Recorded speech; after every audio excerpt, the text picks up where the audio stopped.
Une politique du contentieux ne suffit pas à faire une politique de l'urbanisme. La politique de l'urbanisme est un ensemble beaucoup plus global, beaucoup plus large que la simple question du contentieux, qui est un peu le traitement pathologique du droit de l'urbanisme.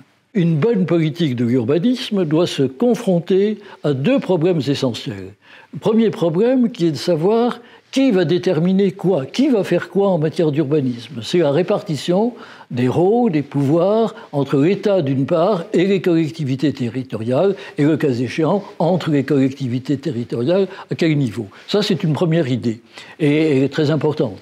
Mais la seconde idée, peut-être plus fondamentale, c'est que toute politique de l'urbanisme, toute décision en matière d'urbanisme affecte en réalité le droit de propriété.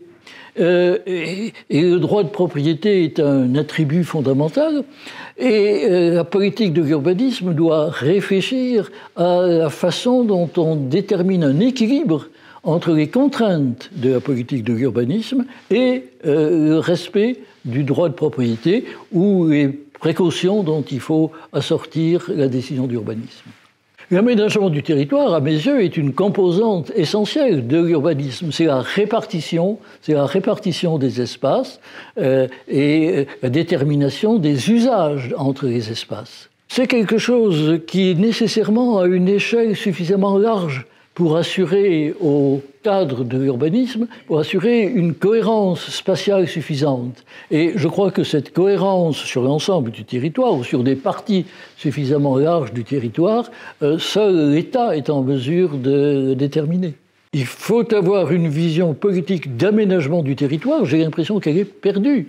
J'ai fait allusion à la façon dont, jadis, le littoral du Languedoc-Roussillon, la région parisienne, avait été aménagée avec une ambition véritable. Cette ambition n'existe plus guère aujourd'hui, si ce n'est lorsque l'occasion l'impose, par exemple pour les prochains Jeux olympiques.